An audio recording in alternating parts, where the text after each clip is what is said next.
method. Well, let's look at all these resolutions and take a look at wellness trends for the new year. Kate Spies is the Senior Vice President and General Manager at Well+Good, and they just released annual wellness trends report for 2021, and I hope she's prepared for this tomfoolery. Kate joins us now to give us the scoop on what is hot. Thank you so much for joining us this morning. Have you heard what the team is dealing with?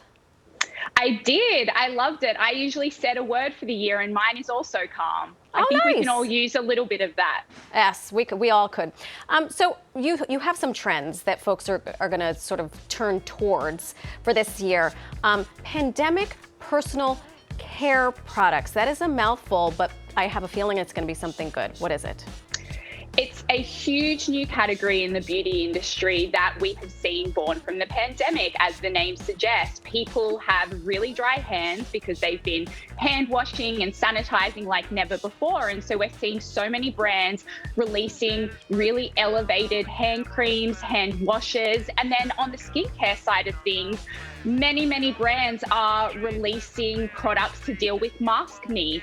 Many people are having problems with their skin because of the irritation caused by masks. And then thirdly, in this new category, many brands are also releasing blue light defense products. So not only do we now need to worry about SPF and making sure we're protecting our skin from the sun, we also need to protect our skin from the extra time we're spending in front of screens. Yes, I know. I invested in some blue light glasses to do just that. I love that. So you say the next thing to do is tracking stress, tracking steps. Explain, please.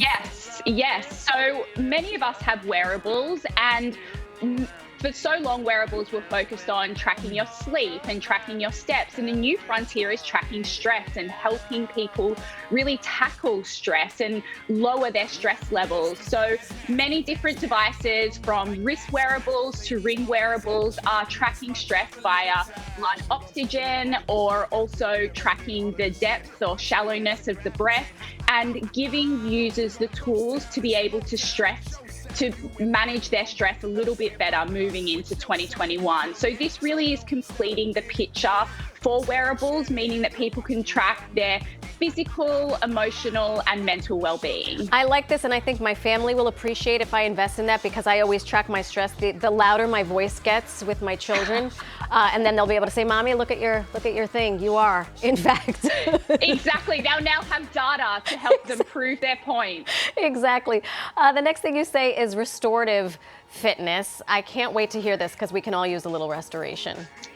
This is really linked to the stress tracking trend. Something we're seeing across the wellness industry is this throwback to people wanting to really take care of themselves and be more calm. It's been such an incredibly tough 12 months for so many people. And so instead of that mentality of go hard or go home at the gym, we're seeing more and more people embrace a mind-body type of modality. So yoga is, according to ClassPass, yoga is more popular than ever before. We're seeing many of the fitness apps releasing stretching routines. Yeah.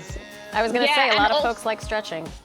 Exactly. And I think people are just really, among the chaos, trying to take care of their body in a calmer way. What about upcycled products, which I know reduces food waste? We invested in a big composting during the pandemic. But what do you have to say about this in terms of a wellness trend?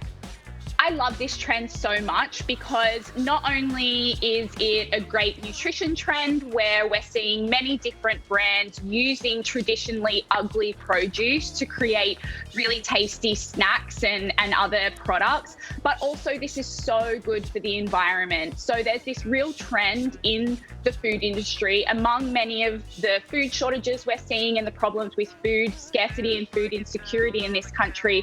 We're really seeing many different brands being funded or really supported by big supermarkets that are creating this upcycled food. And people can also do it at home using the things that they would usually think of as scraps or as waste. Right. Kate Spies, thank you so much for all of that. I already feel somewhat tranquil. And of course, Thank you so much. To check out the complete 2021 wellness report, head over to their website at wellandgood.com. Fantastic. Thank you. Dan, do you have a question? You always have a question. Are we allowed to ask one? Yes. Now, when your anxiety and stress levels are rising with that app, what do you do? Because I feel like I'll look at it and get more stressed. Yeah. No, this is the best thing. The apps also will give you tools to help manage your stress. So they might suggest a guided meditation. They might suggest one of those restorative workouts that we spoke about. They might suggest going for a walk around the block. I So see. obviously the data means nothing if there's no action tied to it. So they help you do the action too. I got it. Okay, there you go. Thank you. Thank you very much. Are you welcome. guiding the meditation? I'm just kidding. She has a lovely voice. Very Well, that lovely says voice. data. Right? I want her to say Thank you. data. Data. I know. Something like that. I love that. Do you Thank feel you. I'm better? subscribed to their emails, though. Well and Good. That's I get very good. emails from them all the time. They're great.